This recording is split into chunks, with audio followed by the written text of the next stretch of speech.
Hello and welcome back to another episode of Abby, the podcast lady. I have another special guest on today. I am so excited to be doing interviews courtesy of the Pod Match system to find me some really great interviews to talk about the wonderful world of podcasting. So please welcome Seth Goldstein. Hello.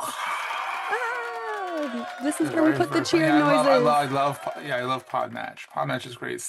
Al San Filippo. He's the hardest name to say, but Yes. he's put together a great network there. So He really has. I mentioned this in my previous interview I did that by the time this comes out, everyone will have heard that. But I met him down at Podfest last year in Orlando. What a great guy. What a great, just such a sweetheart. Yeah. mission driven. He just wants to do some really cool things in the industry. And I'm so glad that I signed up for this service. It's been fantastic. Yeah, it's not expensive either. I'm like, dude, you could charge more. He's like, don't tempt me. I'm like, all right, I won't. Well, keep us like legacy ones that have been here for a while. Yeah. Charge Exactly. I've everyone been in else there. more. I've been in there for years. So yeah. Well, Seth, give us a little bit of background. Who are you? What's kind of your role in this podcasting media landscape? Oh wow, very broad. I like that. So I've started my career out of the University of Delaware. I went to journalism school at the University of Delaware. I went there actually wanting to go into digital marketing, but back then, back in the Stone Age, there was no digital marketing in the early 2000s. So I decided I wanted to do journalism so I could show that I could write. And from there, I got a job in a few newspapers. So I worked at the newspapers for about 6 years before massive burnout, just because I overdid it. I was in my early 20s, overdid it. Worked, 70, 80 hours a week, if that's even possible. I'm not sure there's that many hours in a week. I'm sure there is. Terrible at math, if you couldn't tell. I got out, decided that I wanted to go back into digital marketing because that's what I wanted to do in the first place. Whoops, sidetrack, a tangent, story of my life. So yeah, a lot of journalists, when they escape, they either go into PR or they go into digital marketing. I went to the digital marketing route because I was kind of over PR people at that point. So nothing against PR people, but it's the other side of the journalism landscape, whereas digital marketing was a little bit different. And I was like, it's not as much the dark side, in my opinion. It can be, especially now with AI. But I digress. Started my company in 2008, the Goldstein Media. Best time to start a business, I have to tell you. The start of a There global was banking nothing going crisis. on then.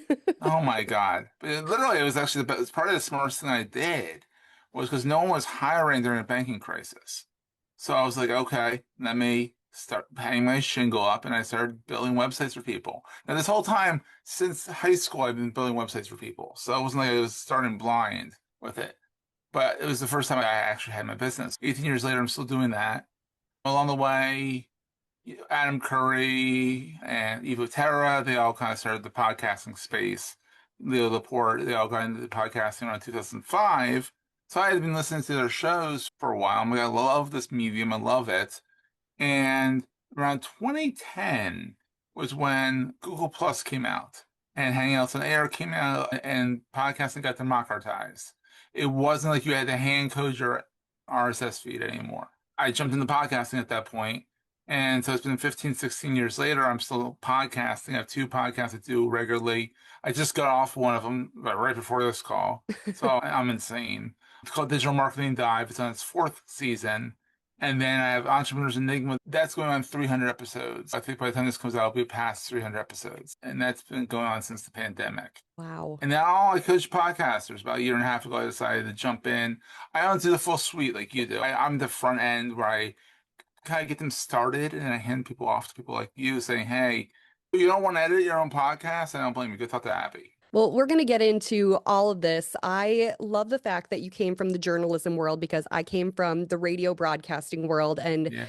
I worked at a station that had the largest newsroom in the central Minnesota area. So, like, I'm Really? very familiar with the journalism side of things and with the broadcasting side of things. And I just think it's so cool how we can kind of take that traditional media Hmm. approach and I did the same thing. I burnt myself out Oh, working God. every hour that I possibly could just because it was a Because it love was of the game. fun. It Yeah. was fun. Yeah, it's And we're just young and stupid at that point. So, young, stupid, passionate, just trying to prove yourself in this mm. difficult world and like just trying to prove Gain nothing for it. Yeah. yes. Oh, next to nothing. Yeah. Next to nothing. But then finding a way, not necessarily out of it, but out of it and in a different light. Because when I Hmm. discovered that I could start podcasting and, oh, wait, I can actually make a living doing this and helping others do it as well. Like it's just a way to like reignite that light inside of you, still be doing something that you really love. So I love that we kind of had a similar trajectory with that. Yeah. And a funny story real fast. Everyone in high school knew I was going to be a journalist. I started the school paper in my prep school. Then my editor-in-chief said I should go into radio. And I'm like, with this voice? He's like, you should go into radio. So he predicted podcasting. Everyone was like, you should teach people how to do podcasts.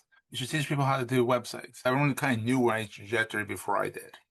Kind of fun that way. That is really cool. It's always interesting to see. Sometimes we get so tunnel visioned into what we're doing, we Hmm. can't see the next step in front of us, but it just takes one Yeah. person nudging you in the right direction because they can see it from their outside view, which I Hmm. think is so cool.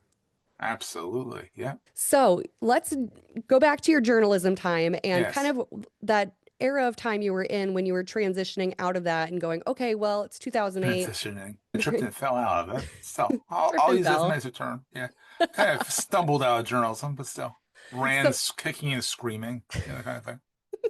it's a lovely visual. So you have this experience building websites. Which came Mm. first, kind of the podcasting or the website building for other Oh, people? websites, hands down. I left journalism. I've been doing websites on the side. And since high school, I've been doing websites on the side. Everyone's like, oh, if you're not going to do journalism, you're going to do websites. You're going to do digital marketing. You're going to do something in marketing.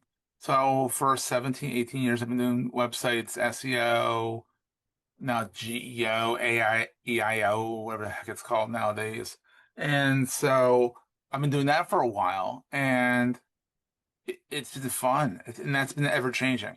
And kind of funny thing is, podcasting hasn't been as changey as the marketing space. People are trying different things. Like Inception Point AI is trying to make money doing AI podcasts, which is ridiculous. It's still a little bit more steadfast, a little bit more traditional, and I kind of like that. It's kind of steady. So, Yeah, the website building is definitely a skill, and I would love to get your feedback on this. I work with a marketing agency. They're one of my mm-hmm. clients, and they build countless websites every single day for different people. Mm-hmm. And they have kind of a love-hate relationship with these online website builders like Squarespace and things like that. They're like I'm WordPress every day. they are to On the flip side of that, real fast, is that like for a podcast website, something like Pod Page for a lot of people is enough. hmm You just need something to store your podcast. You can't just put it out on a hosting platform. They give you a website, which is great. A lot of these hosting platforms like Transistor, who I love, RSS.com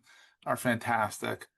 And they give you a web page to use, but it's rudimentary. hmm But by Pod Page is fantastic. And when you build a quick WordPress website for your podcast, it's plugins that are great. But yeah, absolutely, you need to have a website. What would you say, like, if you were someone was coming to you, I need a podcast website, what would be like the three things that you would tell them to for sure have as like pages on that site? Oh, your about page, your episodes page. Well, that episodes page could be your home page, but the home page, the about page, and a contact page. And then other than that, all the places you can find your podcast. Every freaking directory have listed on your website. Don't rely solely on Apple and absolutely don't rely solely on Spotify, but like have it in the podcast index, have it in Podcast Guru, have it in Podcast Addict, have it in Overcast, have it in all these apps because you never know when someone's going to be looking for your show. But the main two I'd say make sure you get into would be Apple Podcasts because they're the old dogs in the game, Spotify begrudgingly because it's Spotify, and then the podcastindex.org is the open source one that's run by the Podfather himself, Adam Curry. In there right now. Some of them are defunct, but so a lot of these apps will pull from either Apple or will pull from Podcast Index. And that's how people are going to find you when they search for you in the search bar. I And have love an that. RSS feed too, please. Make that easy to find because if you're not in these indexes, people are going to find your RSS feed if they know what the heck that is and paste it in and that gets found. So I think that is really solid advice. I was just talking to someone randomly yesterday and they were listening to their podcasts. I should have wrote down the name of this hosting site they were listening on, but it was paying them in Bitcoin to listen to Oh, true podcasts. fans, true fans. True fans. There we go. I'm like, I know Sam Sethi very well. I was one of his beta testers, really? and it's a great platform. His web app is great. His mobile app is garbage. I've told him that much. He's working towards it. He just got funding, so congratulations, Sam. And he's gonna like build it in like native, Okay. whereas he kind of did the wrapper thing to start off with. You know, True Fans is fantastic because you top up your podcast with some Satoshis. The micro payments of Bitcoin are called Satoshis after Satoshi Nakamoto, whatever his name is, who is the legendary founder of Bitcoin. What that does is you can give $1 if you like a podcast or you like an episode. You can comment and give $1. It's a very neat platform. I really like it. I'm so glad that you know so much about this because I was so thrown off when I was having this conversation yesterday. And I'm like, this is something I really need to look into. But it's relatively new, and it's because I'm embedded in the ecosystem. I listen to Pod News Weekly, that podcast. I listen to Podcasting 2.0, which is by Adam Curry, and they talk about it's very inside baseball. Half the time, I don't understand a word they're saying because they're talking about some technology that's building into the index, and I'm like, sounds interesting. Once again, in English, please. Yeah, exactly. They get very in the weeds, but it's fun. So, yeah. Definitely. So, okay, building a website, three things you need: about page, contact, get it on Episodes page, yeah. episodes page, get it on all the indexes. I think that is great advice, especially for beginners, and they might be overwhelmed by making a website for their podcast. I think that's a really Yeah. great place to experiment and start and build something that can be really functional for a person. Yeah, and actually, any podcast host worth their salt will have one-click submissions to most of these platforms. I mean, it's like 5 clicks to Apple Podcasts because it's Apple. Hmm. But Spotify, Podcast Index, it's all one click within 3 seconds you get you're in the index. So Yes, I'm a big fan of RSS.com. I have me I and love all of my RSS. clients hosted on there just purely because distribution is so dang easy. Oh, it's awesome. It's so And good. I love Transistor for that reason too, because I can have my clients on there. They have control of their account, but I can have an account that is in there and stuff like Hmm. that. So, Yeah, makes life easy for everyone. So the bulk of my audience is new podcasters. They're just okay. dipping their toe into the industry. So I would Mhm. love to hear your story of, do you remember when you first started your podcast and kind of what that journey looked like for you and First trying start to, what podcast? There's been a bunch of them. In 15 years, I've already had 10 to 15 podcasts. let's take it back to And your very first my one very first when podcast, you're and trying to it's figure about out social how to media. do all this. Oh, at that point, that's the reason why I started when I started was because literally I went on Hangouts on air, Hangouts on Google, and just hit record. And then slowly figured out, okay, got this.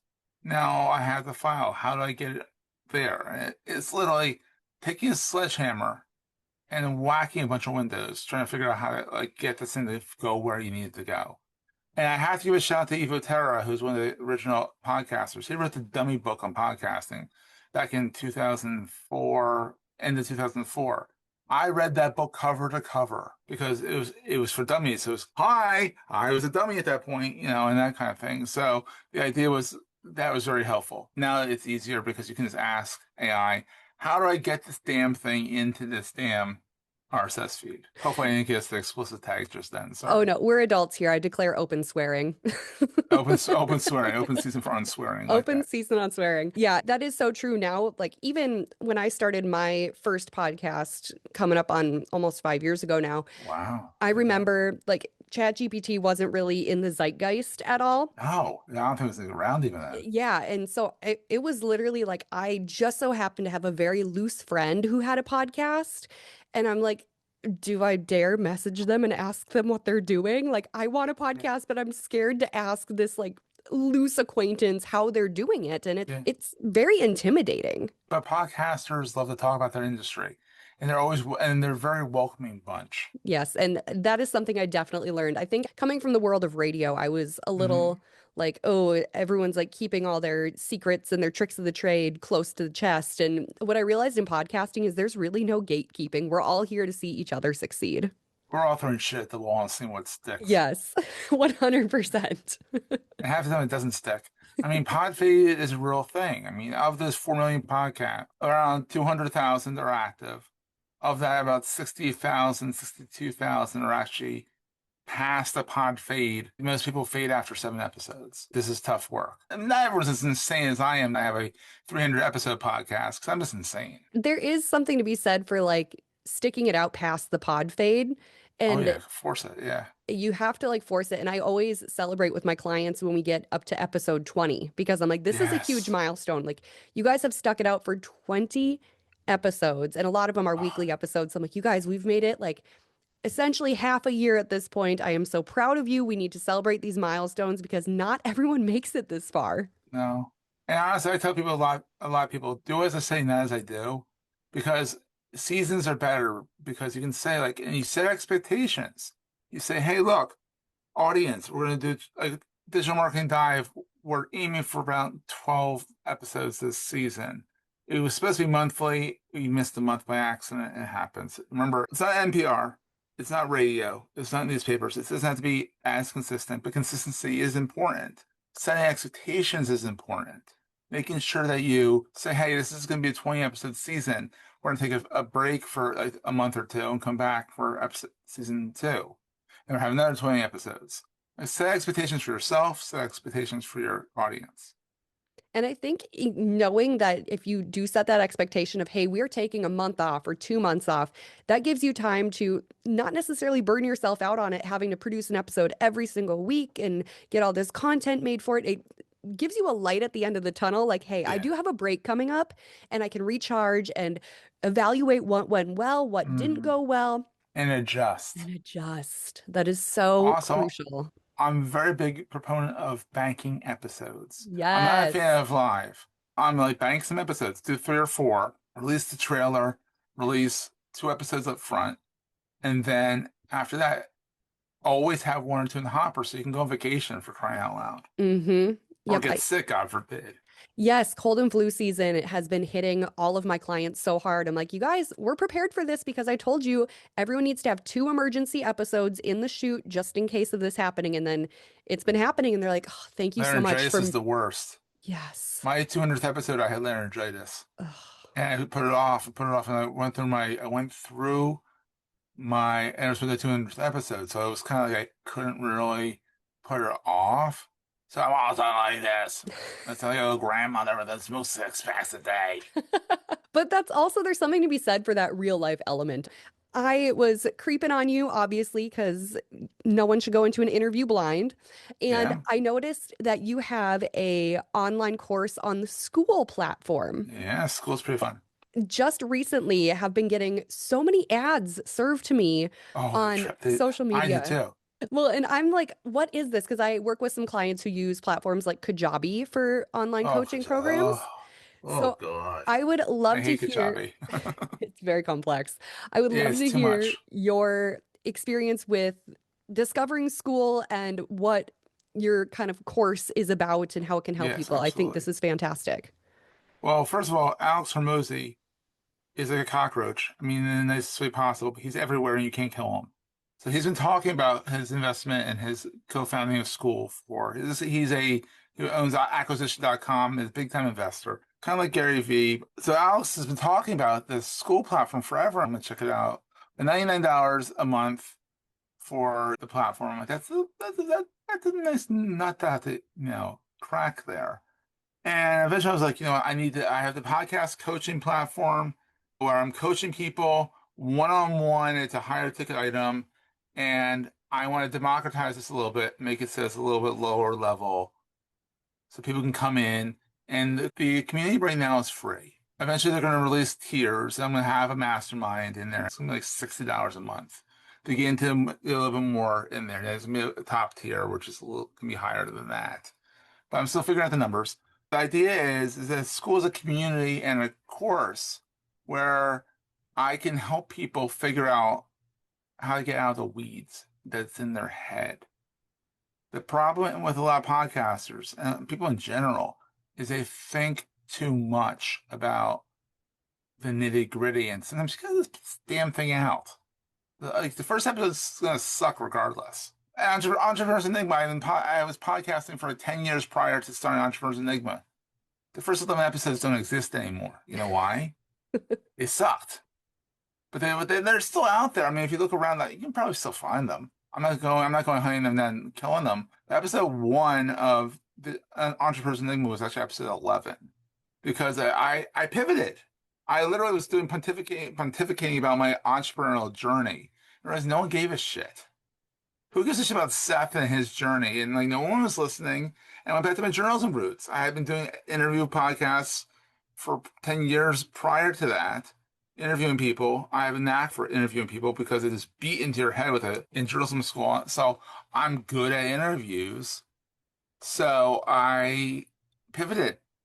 Episode 11 was my first one, and we off to the races. And I used to do them live and then pull them down after so people could watch the show live, pull them down, slightly edit them, put the bumpers in and stuff like that. I don't edit that much. So you take your knowledge and then turned it into this online course. What was kind of that process like for you? Literally throwing shit at the wall and seeing what stuck, really. I had been doing a few webinars about, just get started with your podcast. I was like, well, this should just be a course. This should just be something that people can go evergreen, go into and like watch whenever they want. I wrote a 26-page ebook on which you can get at podcastmastery.co, but you can get my ebook on the podcasting 101, basic kind of like no crap Sherlock kind of tips. But, content creation is key to anything in podcasting and media and getting your voice out there, getting your knowledge out there. So I was like, this community is something that needs to happen. And so I made it happen. That's amazing. I think I answered your question in a very roundabout way, but still. Yes, definitely. So how many people do you have part of your community right now? Right now, we're up to 35. Wow, that's I awesome. know. It's amazing what good quality and free can do. Yes, for sure. Are you doing anything to go deeper with that community? Have you created like specific meeting in smaller groups in that 35, or are you doing We're anything going like to engagement wise? when school gets their act together and gives us tiers. Okay. So I'm sitting there, I have a whole list of things I want to do, but I'm like having smaller masterminds and having, quick 30-minute get your head out of the weeds sessions with me. That I have. Those are in the classroom. You can get them, and if you're a member, please join podcastmastery.community. I bought all the domain names. So I was like, except for .com. I can't get podcastmastery.com. Of So I'm course. squatting on it, and I'm not going to pay thousands for it. So, Uh, but podcastmastery.community, you can go join it today.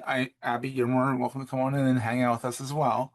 The idea is that it's supposed to be the hive mind, welcoming to everybody because we're all in this together. There's something special about sitting in even virtual rooms with people who are like-minded and trying to do something similar to what you're doing. It's the ability to pick people's brains and kind of like what you mentioned earlier with people seeing what was in front of you before you saw what was in front of you. Just having a different view of what's going on can just kind of send you in the right direction.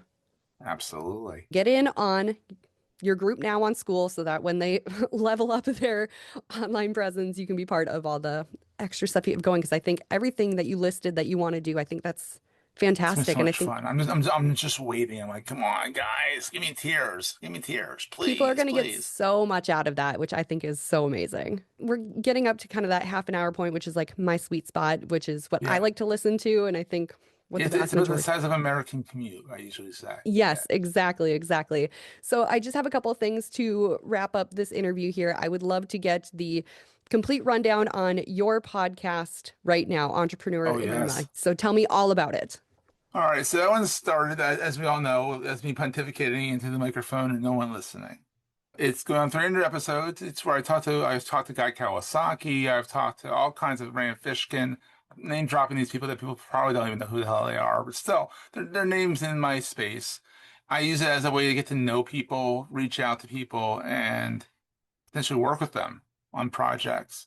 And so it's a weekly podcast, entrepreneurs, enigma.com. Could not have picked a harder URL or word words to name my podcast because entrepreneurs is hard to spell. And there's a lot of E's in that one. E's and U's and R's, and it's French, so go figure. So, entrepreneur.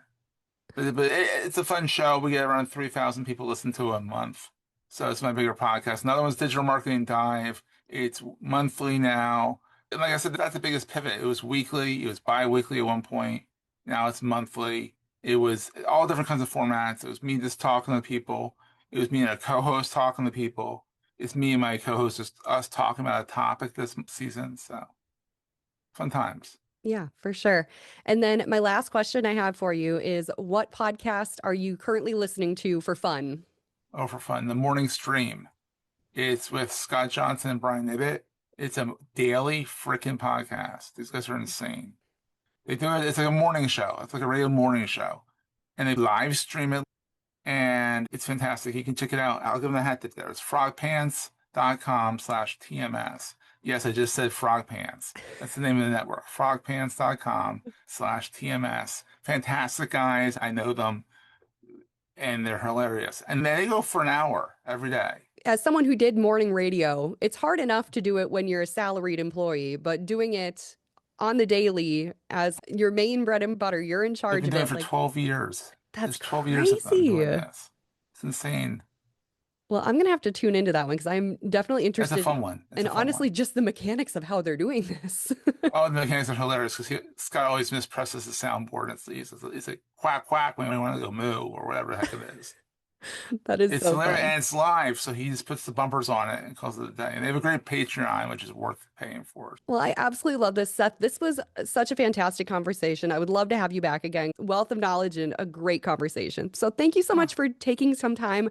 For those listening, we are recording this on a Friday, and Fridays get busy. We're all trying to wrap up our to-do list for the week. So I appreciate you carving out time for me today. always a pleasure. Thanks for having me. This was awesome, Seth. Thank you.